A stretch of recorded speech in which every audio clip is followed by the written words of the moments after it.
welcome you to the 2018 Quick Lane Bowl, presented by Quick Lane as part of Capital One Bowl Mania. Minnesota Golden Gophers out of the Big Ten taking the field as they take on Paul Johnson's Georgia Tech Yellow Jackets. Final game for head coach Paul Johnson after 11 seasons at the helm. Minnesota taking on Georgia Tech. Now, Ibrahim has a chance to crack 1,000 rushing yards on the season of this game at 9:36 coming in, so he's at 9:39. Plenty of time to throw, and he hits in stride Rashad Bateman. That's a true freshman, and he's up to midfield. 21-yard gain. Excuse me, Mark. That's the RPO I was talking about earlier. This is going to be on Tanner Morgan. He can either hand the ball off or pull it and make the throw, and he has a perfect read on the outside. No Tyler Johnson on the field right now with three receivers, and it's handed off by Morgan. Once again, Ibrahim bounces off a tackle. He's inside the 20, brought down at the 16 by Tariq Carpenter. 18-yard gain after breaking a tackle about 3 yards past the line of scrimmage. Yeah, I think it's David Curry. He just runs him over. I mean, you had better ramp up and make a play. It's actually Rivera who missed that tackle, but Ibrahim will continue to keep those legs churning. Minnesota's run it 6 straight times, but it's 3rd and 7. Johnson in the slot up top, but looking near side towards the end zone. A lot of contact between Rashad Bateman and the defender. No flag. That was Trey Swilling. Both looking back for the football. Incomplete, 4th down. There's Emmett Carpenter. Has a chance to move into second place all time, points-wise. 15 to 20. Long at 53 this year. This 31-yarder is up and true. So the Gophers march down the field and settle for a field goal of the game's first possession. We'll see that Georgia Tech option offense when we come back to Detroit. Not have a ton of different looks and just be good at what we're showing them. And right now, they're basically showing them a 9-man box. On 3rd and 7, Marshall spun down. That was Boye Mafe, number 69, that got to him. And it was Julian Huff, number 20, who comes on the blitz and ends up getting the pressure. He forces Marshall out of the pocket. Morgan, time to throw to the sideline, and a first down catch is made by the freshman Rashad Bateman, and he steps out of bounds at the 34. Gain of 13. Yeah, he beat Malik Rivera in coverage. He just ran him off, and once Rivera turned his hips, you see 36 on the right side of your screen, those hips get turned, and that's when Bateman makes his break, creating the separation. Well, the freshman set it down just inside the 35 of Georgia Tech.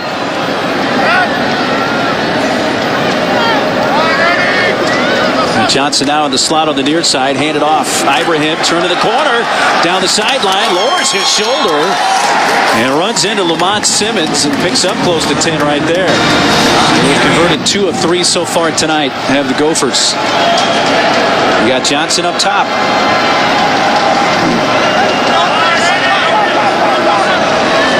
Morgan looks his way. He's going his way to the end zone for Johnson. Over the shoulder, got it. Touchdown, Minnesota. Great throw, great catch, and our first touchdown of the night belongs to Tyler Johnson. Rolling on the field, it's a touchdown. This is because he's going to use his back to create separation at the end of this route. He sees the ball, he knows where the defender is. Once he slows down a little bit to ward off the defender and create the room, and he just got past Askew for that touchdown. That was some good stuff by Johnson, and a great throw too up top, giving him a chance.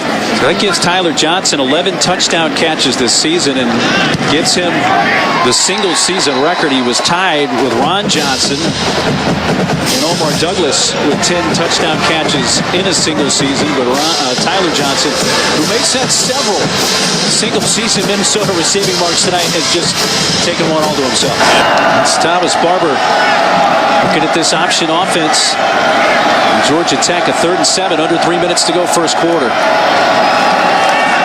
Marshall to throw, but he's sacked.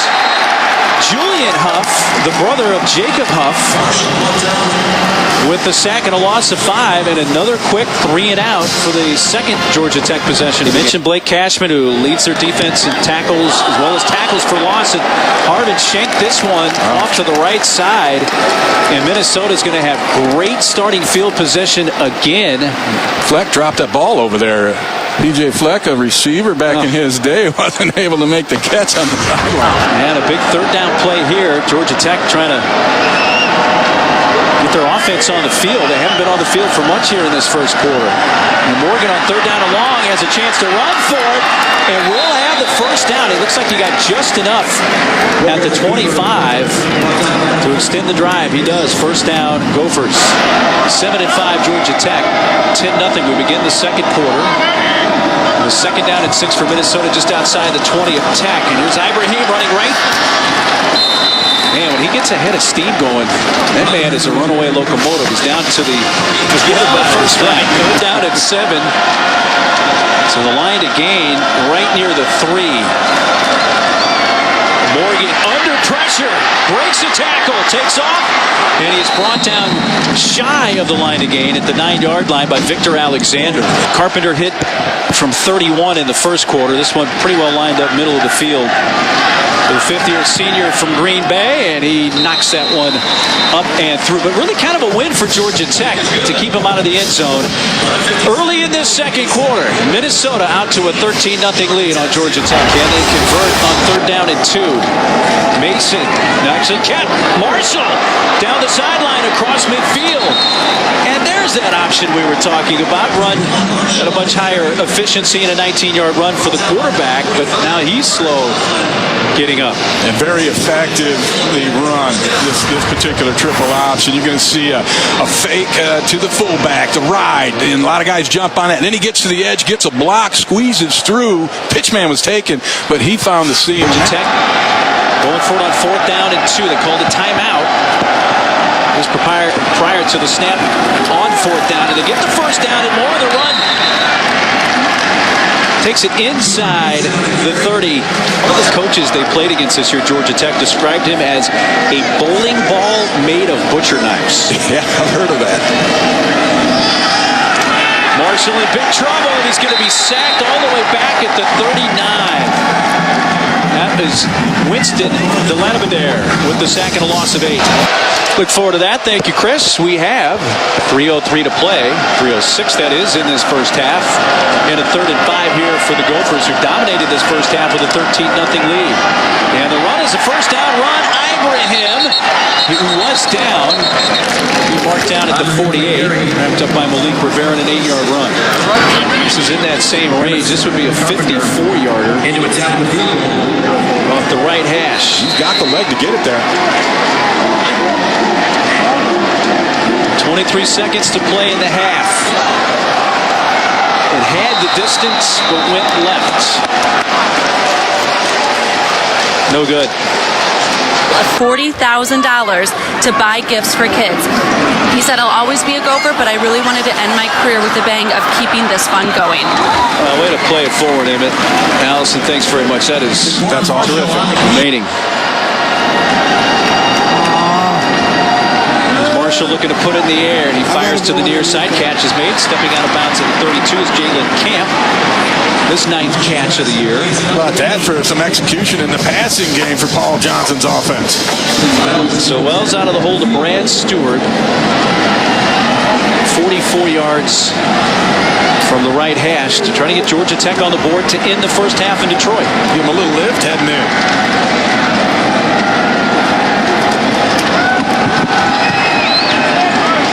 That is up. That is a big lift for Georgia Tech to get on the board with the 44-yard field goal to end the half. Wesley Wells getting it done, and he kind of hooked it in. It looked like it was hanging out to the right, and then boom, put that little English on it, leaned into it. So here we go, boys.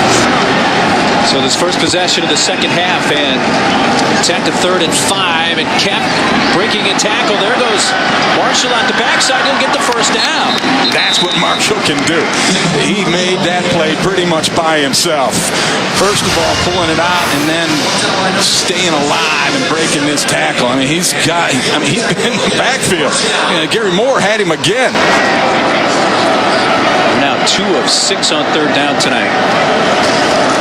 3rd and 3. Marshall able to get rid of it at the last moment, but Quay Searcy right into the arms of Keandre Thomas. He's back in there to start this drive. First possession of the second half for the Gophers, and right back to Ibrahim, and this guy bouncing around. That's a 14-yard run. He's to the 46 of Georgia Tech, a 14-yard gallop. Man, that was an incredible run right there. All the things I had just talked about, he did in that one play. Look at the explosiveness, getting up, making the first man miss, and then boom, just running over somebody and making someone else miss in the secondary. That kid's playing football right now. On that call sheet called Tyler plays, we'll see if he looks to that a little bit more in the second half. He's a guy I don't think you can target enough. Right? And we asked Coach Shiraka how many times. As many as we can.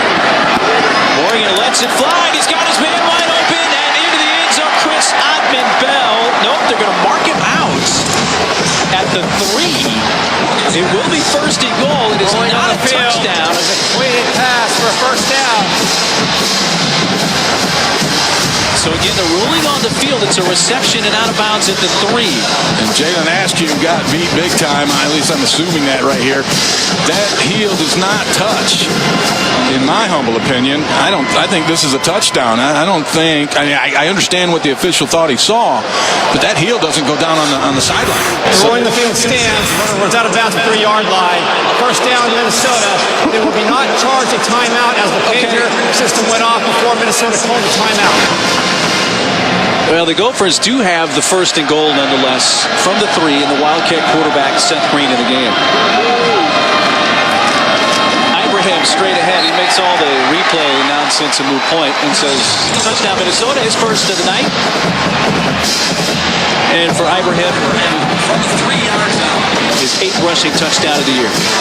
Yeah, and I think it's poetic justice that Ibrahim is the one that gets to get into the end zone and get all the claps on the back because he's been outstanding today. Emmett Carpenter for the extra point. Out of the hole to Jacob Herbers. 20-3 Minnesota midway through this third quarter. Marshall keeping, and he does get enough by about a half yard, maybe a full yard. And the Huff twins came up to make the tackle. First down, Georgia Tech at their 48-yard line. Marshall pitches. This is Cottrell. Nathan Cottrell. That looked like some option football. 15-yard gain as a result. All the way to the edge. And this is the depth that Marshall gets, enables him to have the proper angle to make this thing. It's 4th and less than a yard. And it sneaks open again. Now they've changed it. Minnesota shuffles down right over the center. And that is enough for the first down. But you saw number 20, Julian Huff, come flying in there.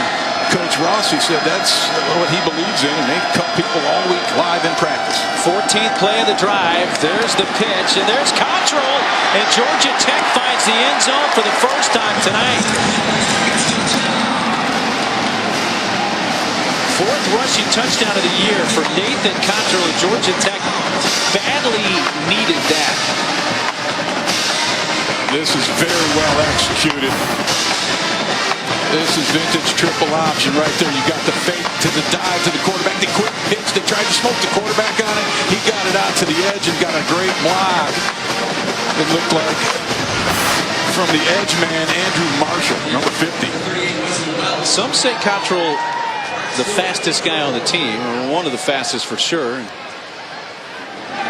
20-yard touchdown run makes it 20-10.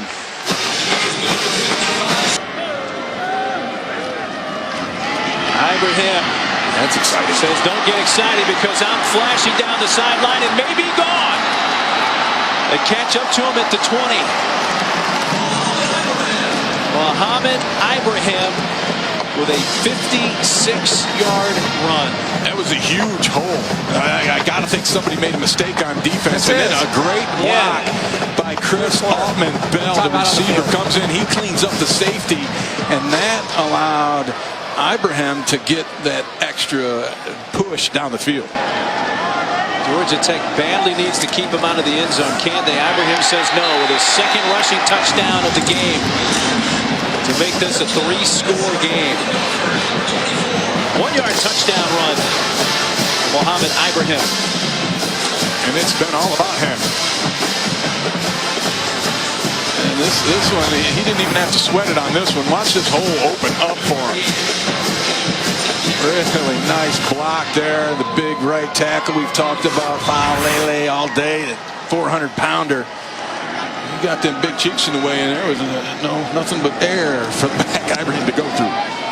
It's the extra point that makes this a 3-score game now. 17-point lead, 27-10 for Minnesota with almost 3 minutes gone in the fourth quarter. He says he'll see how things go with a year away from the game. Yeah, said he just needed a break. Felt like it was time. He's been at it for about 40 years. Marshall caught in stride. Quay Cersei all the way down near the 30-yard line of Minnesota. 42-yard pickup. There's pressure initially. But this is an option pass. The first time they run play action off of option, as you see Barber just lay out Marshall. But here's the route on the outside, and it's just a simple little inside post going straight down the field, and the free safety got confused. He got turned around. Let's see if they want to get that pitch to the edge again, although they go 3 receivers in this look.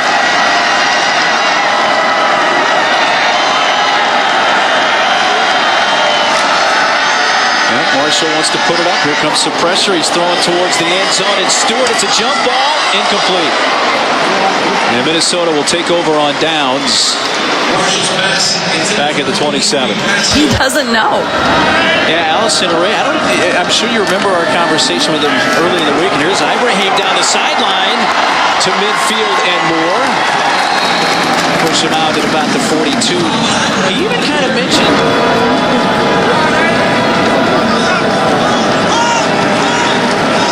to the end zone. The adjustment to catch Johnson. Wow. His second touchdown catch of the game, and they've both been extremely impressive grabs. His body control, his understanding of time and space. I mean, he knew where the defender was. He saw where the ball was coming. He says, "Oh, put the brakes on, and this one will be right in my basket." And boom, there it goes again. Now, the previous touchdown, it was the opposite, where he shielded the defender with his back and then made the catch. This kid's a magician out there. Couple of touchdowns, 4 catches, 6 times he's been targeted tonight. And the extra point makes it 34-10. Tyler Johnson showing why there's going to be a lot of folks wondering if he's going to come out early. Yeah, he looked like an NFL guy on this one, using that body, understanding where things are, and bringing it home. One of many questions that will be asked, and we'll see how quickly they're answered. Jeff Collins takes over officially tomorrow, and here's Oliver with the run, and There's some lip leg in there. Gave him a little jelly leg fake there. Oliver looking to run again, and he's going to have another first down. Down the sideline, they'll mark him out near the 20. 4th and 1. Uh-oh. Lost the football. Minnesota's got it. And guess who has it? I think that's number 20. Put another check mark in that stat. That is Julian Huff. Rolling on the field, he's going to take fumble recovered by Minnesota. He would like to. You sure can't have that? He had a sack and an interception in his last game against Wisconsin. He's been languishing on the bench. Maybe this guy should have had a little more play time. The way he's been able to perform and come up with plays. And I mean, that's a lucky dog play. But the college football scoreboard is coming up straight ahead. That's going to take care of things. From Ford Field in Detroit, they hand the trophy over to P.J. Fleck and the Gophers. For Ray Bentley, Alice Allison Williams, and our entire outstanding ESPN crew. I'm Mark Neely saying so long for Ford Field in Detroit. Again, Minnesota wins it over Georgia Tech 34-10.